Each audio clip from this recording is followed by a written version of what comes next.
Yaxshimisilar do'stlar? Men sizlarning yuzi tuban Hijiljon do'stinglar yondim-bayon. Filmimizning sizlarga texmi uzun vaqt hamroh bo'lish uchun, sizlarga texmi ko'p, mo'l bo'lgan mazmunlarni suna olishimiz uchun ranjimay, terikmay, zerikmay, erinmay, boshpatda yezig'liq salon numarimizni qochilib olgaysizlar. Chunki salon degan yanada salonda ko'pchilikning kuchlik talabiga asosan bugun sizlarga so'zlaydigan kinorimiz xalqning uyiga bazliq qilib kirib olgan Koreyalik cho'ng aysoning hikoyasi. Okay.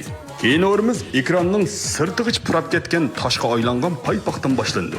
Kinorimizning bosh personaji Kim oilasidagi kishilar bo'lib, Koreya xalq ko'chisining bulun pushqoqlaridagi hojatxonasi Banchangdan egiz bo'lgan bir uyda qurt qo'ng'izlar bilan tang yashaydigan bo'lib, kordon qatlab kun o'tkazatdi. Oilaning sesib ketgan turki, lingshib qolgan ko'riki bo'lgan bolalarning dadisi Kim Bekar apandim, qarmoqqa bekor yurganda qilg'ini bilan amaliyotda haqiqatan bekor yuratdi. Ballarning apsi Koreya Seul shahrining yuqorqi Seul noyasining uyushtirgan güzeller tanlash musobaqasining cho'yin to'p etish turida oltin medal olgan cho'yin to'pni g'azab otadigan xotin Kim otdi bo'lib, har qanday noq ishlarni ko'rsa birga bir otadi. Ularning cho'ng o'g'li Kim Tapti bilan kichik qizi Kim Shutu noyat iqtidorli bekorchi yoshlardan bo'lib, o'zining maktabda o'rgangan bilimlaridan to'liq foydalanib, uydagilarga yordamlashib, kordon qatnashib beradi. Mushundaq ma'nili kunlarning birida bir zaboy kelib, ularning deresiga belgi qo'ymoqchi bo'ladi. Nima ish qilyapti-da, avay? Voy, tong'a yonchug'idan bir to'lish narsani chiqadi-ku. Birasini chiqib qo'g'laysanlarmi-da? Meni urib kesqanda qilma. Va bo'ldim, isha turib isqatib beraydi, ishni tugasin boldiroq. Aqibdi daryolar, sulri suzuk, yalrida tamasha, o'ynang tuzuk. Dal bu paytda Kim Taptining yaqin og'inisi Kim Bo'g'iti paydo bo'ladi. Yo'q, qozonni tutsan qor chiqidi, tamog'i siysan yor chiqidi degani anglamaganmi? O'taverma yoqqa. Bu gapdan cho'chib ketgan mas asta ketib qoladi. Kim Bo'g'iti Kim oilasidagilarni yo'qlab kelib, ularning ishlarining utuqliq, beshidagi g'amlarning ozishini chin ko'ngildan tilab, toshdan birini sovg'a qildi. O'sha adash, yaxshi tanishib qoldik. Mazgag'imgina adash, biz tanishgan 10 yil bo'ldi. Adash, men qiqqas xizmatdan birini deb qo'ydim sana. Bir dahshat boyayning qiziga ingliz tili o'rgatsa. Nima deydigan sen adash? Mening saviyarimni bilmaydigandek. Adash, uningdan ansirma. Bilmasang, biladigan qiyofatga kirib olsang bo'ladi. Oh yes, come on. Ugunib olsang, bo'ldi, ashdan tamoman chiqsa. Bu xizmatni qo'lga o'ngishli elib olish uchun Kim Tapti o'zining g'azab shutu qiladigan singlisi Kim Shutuga saxta diplom yasaqizdi.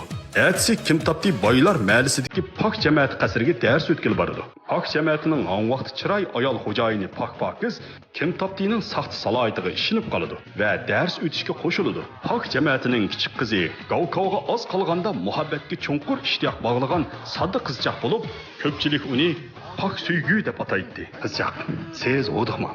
İmtihan unchalik qo'rqinchli emas. Chiroyingiz tatirib ketibdi. Tomiringizda tutib baqayakli. Adiningizni yo'l so'g'ib qaplab ketibdi. Kech uyqungiz kechibdi, ha? Kechalab do'yin o'ynaysizga. Yandan bayonga gonjuma qilmabsiz. Gongon so'so'ga bir o'ttasingiz yarim soat rasm tushsizga, ha? To'g'ri topdimmi? Bu kasal ig'ir kasal ekan. Bu kasalni tibobatda biz Lavzami palak do'ng'oy deb ataymiz. Buning davo bor. Ansirma.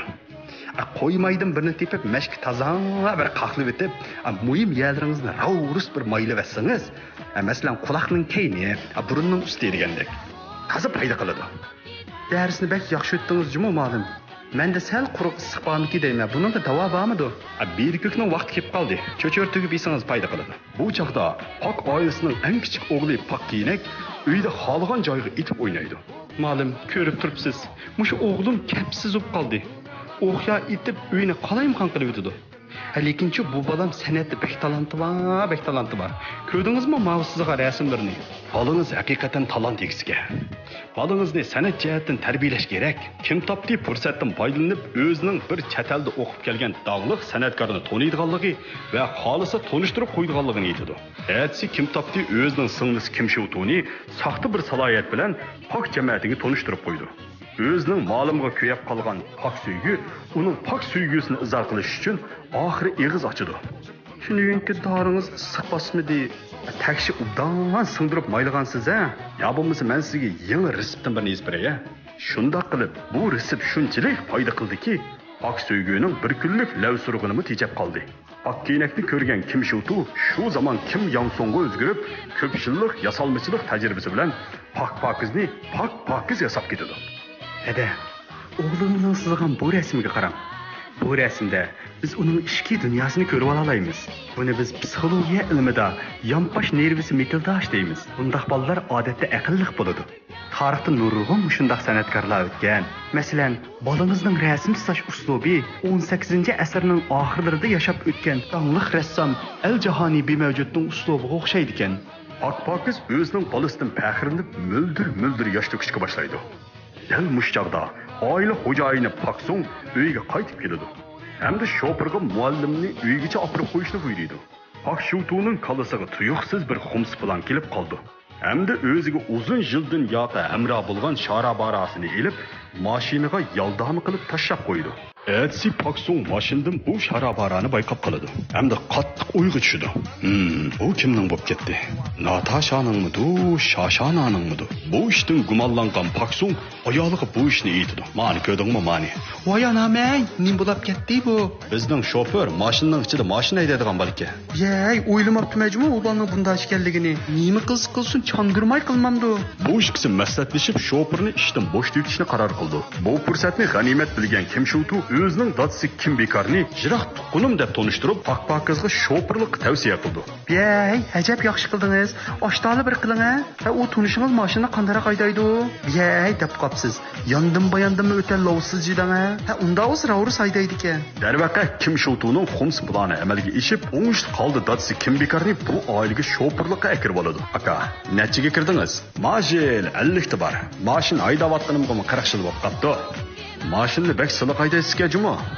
Shofer degan mushta bo'lish kerak, ukam. O'g'illar chiqqanda siliq-siliq, qizlar chiqqanda chiliq-chiliq haydaymiz. Jing payzinglar aka. Muzikani ichib shashaydigina hamsa.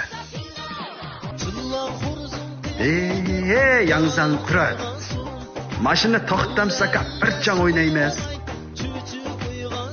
Uydagi birdan bir ishsiz opsini xizmatga o'rinlashtirish uchun Kim oilasidagilar birlikda planlab Pak oilasining xizmatkori Hakimli Changjinning 19-avlodi Ochon Ganjingni ko'zdan yo'qotmoqchi va opsi Kim Ottini o'rniga qo'ymoqchi bo'ladi. Ganjingga Shaptulning raksiya qilganligini bayqagan Kim Tapti oilasidagilar bilan birlashib cho'ng bir o'yin o'ynaydi. Kim Tapti Shaptul postini chandurmasdan Ganjingga surkib etadi. O'zining nim bo'lganligini bilolmagan Ganjing doktorxonaga berib o'zini tekshirtdi.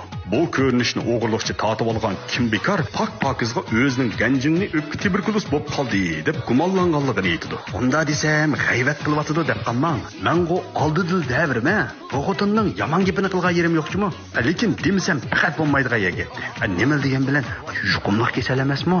Uyda kichik bola bor. Nima deydigansiz? Rostli shundami? Illa billah qasam ichmayjimi? Men o'z ko'zim bilan ko'rdim. Men naq maydonda boshada u xotincha yutilib, o'pkis chiqib qoldi yashada. Lekin bu yomon gapini qilganim emasmi? Ma gapni sizni yaqin ko'rib deyapman, lekin haq bo'lsa hargiz demayman men. Azaldan haqning kaynin gap topadigan bola emasmi men? Pak-Pakiz uyga qaytib kelib, Ganjingning yutilayotganligini ko'rib kelib, qattiq cho'chib ketdi. Hamda amalsizlikdan ishdan bo'shib ketdi. Uyni tozalaydigan, tamoq etadigan odam yo'q endi. Axlat xalli bo'ldigan bo'ldi-da. O, yangimizchi. Mening o xotinim yeyishdan boshqani bilmaydi. Oshxonaga nil xotin ko'ymaydigan yil o'tin deb bekor demaganda ko'nalar.